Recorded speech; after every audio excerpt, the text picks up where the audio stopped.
Hi friends, అందరికీ నమస్కారం అండి. మనం వీరనారి ఝాన్సీ లక్ష్మీబాయి జీవిత చరిత్రను తెలుసుకుంటున్నాం. పార్ట్ 1 మీరు విన్నారనుకుంటున్నాను. ఈరోజు పార్ట్ 2 స్టార్ట్ చేద్దామండి. ఎవరు కూడా స్కిప్ చేయకుండా ఈ వీరనారి గాథను వినాల్సిందిగా ఆహ్వానిస్తూ ఉన్నాను. ఆమె తన మెడలోని అమూల్యమైన హారాల్ని కాలే ఖాన్ చేతిలోకి విసిరివేసింది. రాణికి కృతజ్ఞతలు తెలిపి వారిలో చాలామంది వెళ్ళిపోయారు. కానీ కొద్దిమంది మాత్రం ఆమె గారి సేవలో తమ జీవితాలని సార్థకం చేసుకుంటామని వేడుకున్నారు. ఆమె కూడా అందుకు అంగీకరించింది.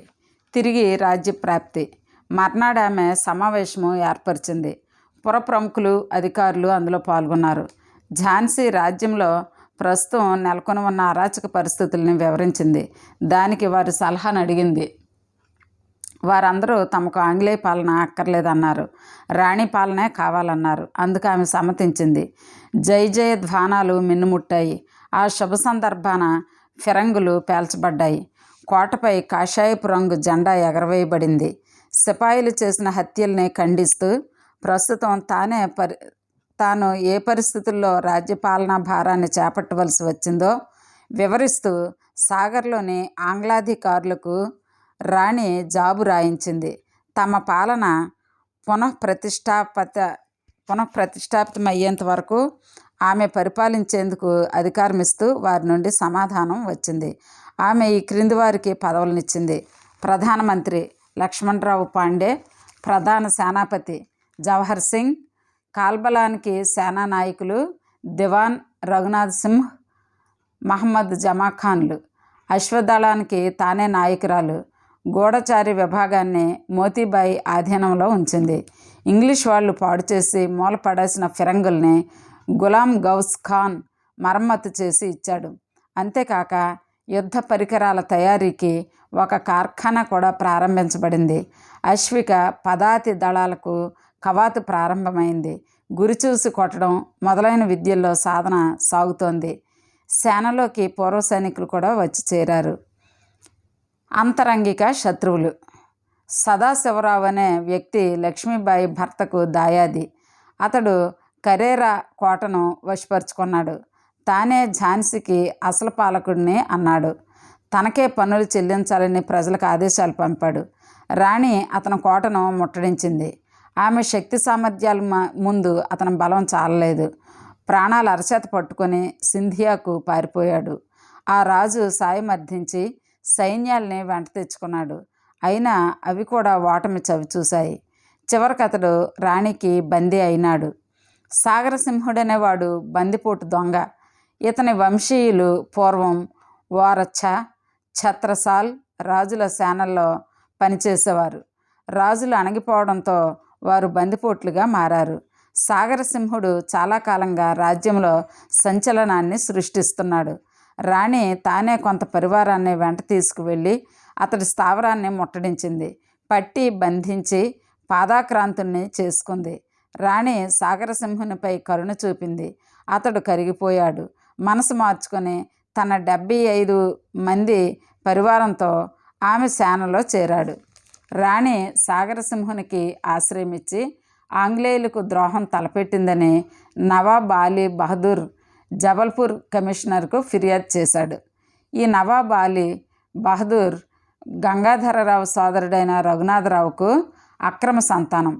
ఒకనాడు సింహాసన విషయంలో అతనికి గంగాధరరావుతో వివాదం చెలరేగింది. ఆంగ్లేయులు గంగాధరరావుకు రాజ్యం ఇచ్చారు. అతనికి పెద్ద జాగీర్నిచ్చారు. దానికి తోడు నేడు రాణి పరిపాలన ఆంగ్లేయుల పాలన కంటే ఎంతో మెరుగుగా ఉందని ప్రశంసలు అందడం అతడు సహించలేకపోయాడు. అంతేకాక ఈ ఝాన్సీ రాజ్యం ఒకనాడు ఓరచ్చా రాజ్యంలోని భాగం. నేడది స్వతంత్రంగా మనుగడ సాగించడం వారు ఓర్వలేకపోయారు. అలీ బహదూర్ దుర్బోధలందుకు తోడయ్యాయి. దివాన్ నత్తే ఖాన్ ఝాన్సీ రాజ్యంపై దండెత్తి వచ్చాడు. కానీ పరాజితుడయ్యాడు. తన పథకం తారుమారు కావడంతో నవాబ్ అలీకి ప్రాణభయం పట్టుకుంది. ఇల్లు విడిచి పారిపోయాడు. అతని నమ్మిన బంటైన పీర్ అలీ నక్క వినయంతో పశ్చాత్తాపం ప్రకటించి రాణి సేవలో చేరాడు.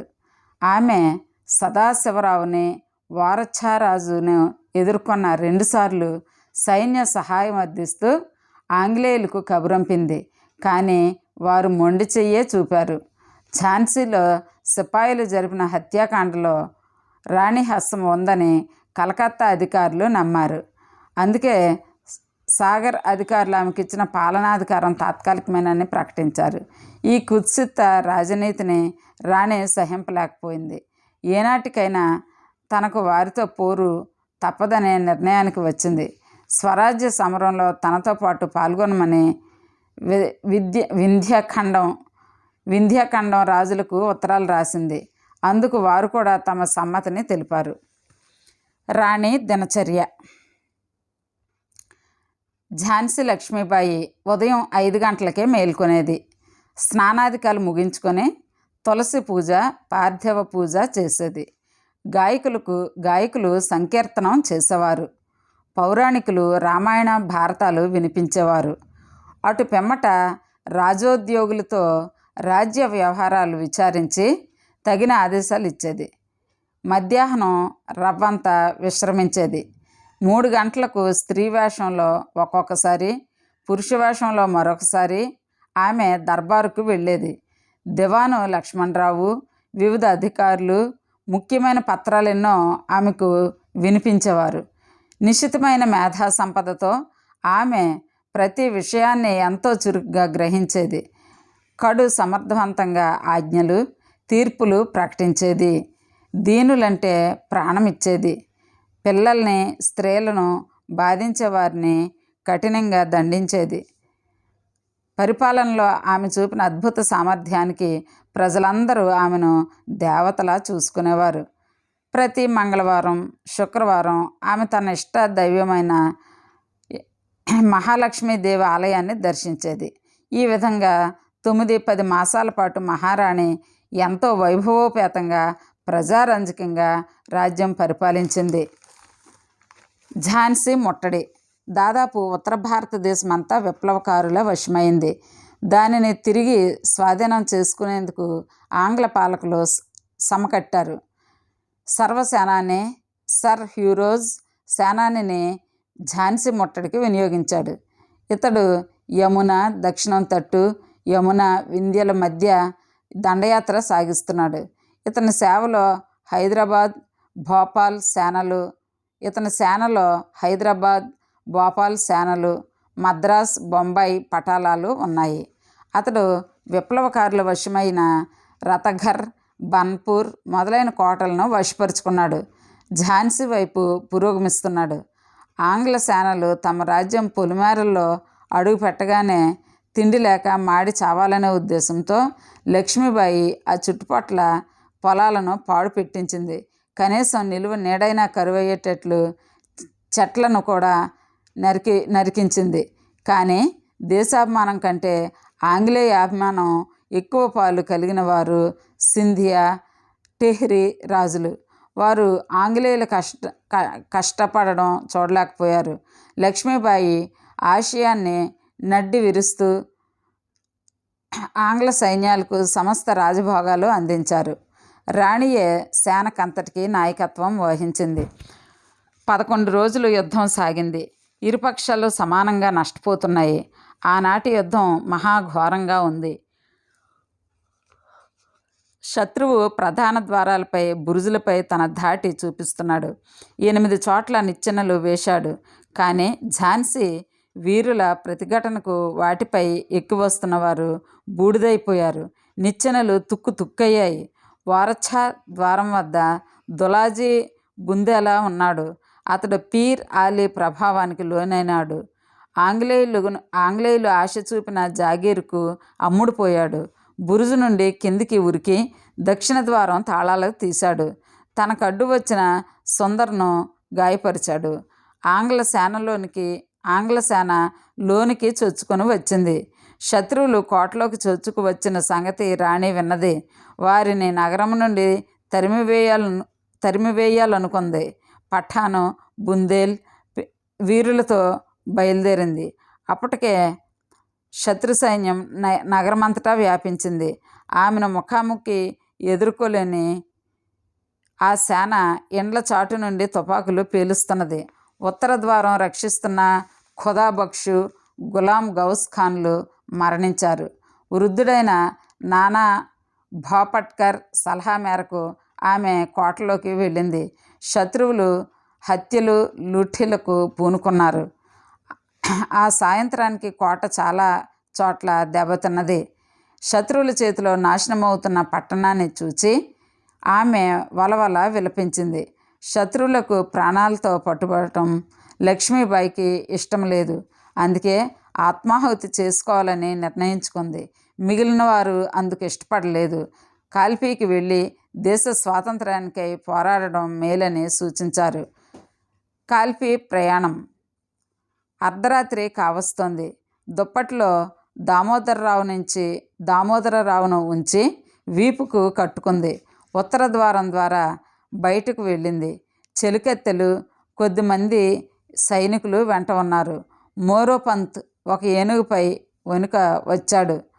ఎదిరించిన శత్రువులు యమపురికి చేరారు. మోరోపంత్ ఆ మర్నాడు ధాతియా చేరాడు. ఆ రాజ్యపు దివాను అతన్ని పట్టించి ఝాన్సీకి పంపాడు. ఆనాడే ఆంగ్లేయులు ఆయన్ని ఉరితీశారు. 10-12 మైళ్ళు వెళ్ళాక సేనను పోగు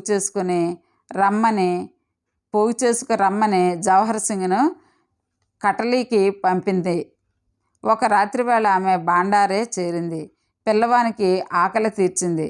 కానీ తన ఆకలి తీర్చుకుంటుండగా ఆమెను పట్టుకునేందుకు వస్తున్న బోకర్ దళం కలపడింది. వెనువెంటనే ఆమె పిల్లవాడిని వీపుని ఎక్కించుకొని గుర్రం ఎక్కింది. కత్తి దూసి ఒకే ఒక్క వేటుతో ఆ దళ నాయకుని మట్టి కరిపించింది. మిగిలిన వారు బెదిరి పలాయనం చిత్తగించారు. చావగా మిగిలిన వారితో ఆమె ముందుకు సాగింది. మరనాడు అర్ధరాత్రి వేళకు కాల్పీ చేరింది. విప్లవ వీరుల సమాగమం. తెల్లవారింది. విప్లవ వీరులైన తాంతియో తోపే, రావు సాహెబ్లు ఆమె రాకకు సంతోషించారు. వీరికి ప్రోత్సాహకంగా బాందా నవాబు, షాహగడం, బాణాపురం రాజులు తమ తమ సైన్యాలతో వచ్చి చేరారు. కాల్పీ నేడు విప్లవకారులకు నిలయమైంది. ఆ సంగతి తెలిసి రోజ్ ఇటు వస్తున్నాడు. కొందగాన్ అనే చోట అతని సేనను ముందుగానే పేష్వా దళం ఎదుర్కొన్నది. కానీ ఓటమి ఎదురైంది. చివరకు చేతిలో ఉన్న కాల్పీని కూడా నష్టపోయారు. గ్వాలియర్పై విజయం. స్వతంత్ర వీరులు గోపాల్పూర్లోని ఒక తోటలో తలదాచుకొనవలసి వచ్చింది. తమ రక్షణకు కానీ పోరాటం సాగించడానికి కానీ ఒక బలమైన కోట ఉండాలి. అందుకే గ్వాలియర్ను స్వాధీనపరచుకోవాలనే ఉద్దేశానికి వచ్చారు. సింధియారాజు పేష్వాకు లోబడినవాడు. అందువలన అతడు తమకు స్వాగతమిస్తాడని ఆశపడ్డారు. కానీ అతడు ఆంగ్లేయ అభిమాని కావటం వల్ల వారిపైకే సైన్యాలు పంపాడు. ఆశ్చర్యకరంగా ఆ సైన్యాలు వచ్చి విప్లవ వీరుల పక్షాన చేరాయి. సింధియా రాజు అంచనాలు తలకిందులయ్యాయి. కాలికి బుద్ధి చెప్పి ఆగ్రా చేరి ఆంగ్లేయులను ఆశ్రయించాడు. కోటతో పాటు బంగారం, ధనం చేతికి అందాయి. రావు సాహెబ్ను పేష్వాగా ప్రకటించారు. నూతనంగా చేజిక్కిన రాజ్యాధికారంతో వారు అప్రమత్తులై ప్రవర్తిస్తున్నారు. ఆంగ్లేయుల నుండి ముప్పు రావచ్చునని రాణి చేసిన హెచ్చరికలు పట్టించుకున్నవారే లేరు. జూన్ 17న రోజ్ సేనాని గ్వాలియర్ను ముట్టడించాడు. కంపెనీ సేనలు వచ్చి పడ్డాయనగానే విప్లవ సేనాని తాంతియా తోపే చప్పున తప్పుకున్నాడు. మొదటి 2-3 గంటల వరకు యుద్ధంలో ఆంగ్లేయులదే పైచేయిగా కనిపించింది. రావు సాహెబ్కు ఆ పరిస్థితిలో మతిపోయి కాలు చెయ్యి ఆడలేదు. దాంతో అగ్ని శిఖలాగా లక్ష్మీబాయి రణరంగంలో ప్రత్యక్షమైంది. ఆమె నెచ్చెలులు ముందర్, కాశీలు కూడా వాయువుల తోడయ్యారు. శత్రువులను కార్చిచ్చులా చుట్టుముట్టారు. జనరల్ స్మిత్ లక్ష్మీబాయిని ఎదిరించడానికి ఎన్నోసార్లు తూర్పు ద్వారంపై ఉరికాడు. కానీ ప్రతిసారి ఆమె ధాటికి తట్టుకోలేక వెనుదిరిగి వచ్చాడు. ఆమెకు ఎదురైన వాడు బతికి బట్టకట్టిందే లేదు. నాడు జ్యేష్ఠ శుక్లపక్షమే, శుక్రవారం జూన్ 18. మహారాణి ఉదయాన్నే నిత్య కృత్యాలు నిర్వర్తించుకుంది. చెలికత్తులతో షర్బత్తు తాగుతోంది. ఆంగ్ల రణతూర్యం వినిపించి ఆ గ్లాసును విసిరివేసి ముందు కురికింది. గుర్రం మీదికి లంఘించి బాణంలాగా ఇంగ్లీషు సేన మీదకి ఉరికింది. నాటి యుద్ధం అన్ని దినాల కంటే మిక్కిలి భయంకరంగా ఉంది. మహారాణి గుర్రం ఒక్కడుగు కూడా ముందుకు సాగలేకపోయింది. ఇంతలో తక్కిన దిక్కుల సేనలోనికి చొచ్చుకు వచ్చేసింది. వెనుక నుంచి కూడా కొంత సేన వచ్చి ఆమెపై కలబడింది. ఆమె వెంట ముందరబాయి, కాశీబాయి, మరి 15 మంది సిపాయిలు మాత్రమే ఉన్నారు. శత్రువుల్ని చీల్చుకుంటూ పోయి అవతల ప్రక్కనున్న విప్లవ సేనతో కలవాలనుకుంది. గుర్రాన్ని ముందుకు పరిగెత్తించింది. ఎదురుపడ్డ శత్రు సైనికుల్ని చీల్చి చెండాడింది. ముందరబాయి తుపాకీ దెబ్బతిని ఆర్తనాదం చేసింది. అది విని రాణి వెనుకకు చూచి ఆ గుండు పేల్చిన సిపాయిని రెండుగా నరికింది. మళ్ళీ ముందుకు సాగిన మహారాణికి సోన్ రేఖ అనే చిన్న కాలువ తారసిల్లింది.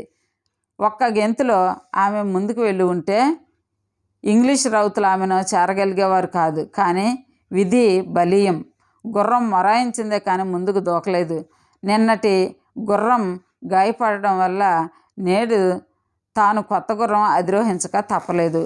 ఆంగ్ల సిపాయిలు ఆమెను చుట్టుముట్టారు. ఒంటరి అయిన రణచండికల అందరినీ తెగవేస్తోంది. కానీ వెనుక నుండి శత్రు సైనికుడు ఒకడు ఖడ్గంతో ఆమె తలపై వేటు వేశాడు. శిరస్సు కుడిచెంప తెగిపోయి కుడికన్ను తెగి తుళ్ళిపడిపోయింది. అయినా ఆమె క్రింద పడకుండా పోరుతుంది. ఇంతలోనే ఆమె గుండెల మీద దెబ్బ తగిలింది. శిరస్సులోంచి గుండెల్లోంచి రక్తం వరదలు కడుతుంది. స్పృహ తప్పిపోతూనే ఎదుటి సిపాయిని ముక్కలు చేసింది. మిగిలిన వారందరూ పరారయ్యారు. ఆమె కింద పడిపోయింది. ఆమె నమ్మిన బంటు అంగరక్షకుడును అయిన రామచంద్రరావు ఆమెను పట్టుకున్నాడు. దగ్గరలోనున్న బాబా గంగదాసు పాకలోకి తీసుకువెళ్ళాడు. కొద్ది క్షణాల్లోనే ఆమె వీరస్వర్గము అలంకరించింది. తన పవిత్ర దేహం శత్రువుల చేతికి చిక్కకూడదన్నది ఆమె చివరి కోరిక. ఆ ప్రకారంగానే అతడు గడ్డిని కుప్పచేసి ఆమెకు దహన సంస్కారం చేశాడు. పునాదిరాళ్ళు ఎన్నడూ భవనాన్ని చూడలేవు. కానీ ఆ పునాదిరాళ్ళ బలం లేకుండా ఏ భవనం నిలబడలేదు. దేశ స్వాతంత్ర్యం కోసం ఆమె పడిన తపన మరో 90 సంవత్సరాలకు తీరింది. కాకపోతే మార్గాలు వేరు కావచ్చు. గ్వాలియర్లో ఆమె వీరమరణం పొందిన ప్రదేశం నేడు దేశభక్తులకు పవిత్ర స్థలమైంది. ఫ్రెండ్స్, విన్నారు కదా ఝాన్సీ లక్ష్మీబాయి జీవిత చరిత్ర. మరి ఎంతోమంది వీరుల్ని కన్నా పవిత్ర భారతదేశం పౌరులమైనందుకు నిజంగా మనకి ఎంతో గర్వంగా ఉంది కదా. మరి ఇలాంటి ఇంకా మంచి జీవిత చరిత్రలు వినాలంటే తప్పనిసరిగా మన ఛానల్ సబ్స్క్రైబ్ చేసుకోండి. మరణాత టీచర్ అనే మన ఈ ఎడ్యుకేషన్ ఛానల్లో ఎన్నో విలువైన విషయాలు, మరి చక్కని సమాచారం, ఇన్ఫర్మేషన్ మనం ఇస్తూ ఉన్నాము. విద్యా విజ్ఞానంతో పాటు మరింత సమాచారం మన ఛానల్ ద్వారా ఇవ్వడం జరుగుతుంది. కనుక మరి మీరు ఇంకా ఎవరైనా మీలో సబ్స్క్రైబ్ చేసుకోకపోతే మన ఛానల్ తప్పనిసరిగా సబ్స్క్రైబ్ చేసుకోండి. అలాగే మరి షేర్ చేయండి, లైక్ చేయండి, కామెంట్ చేయండి. Thank you.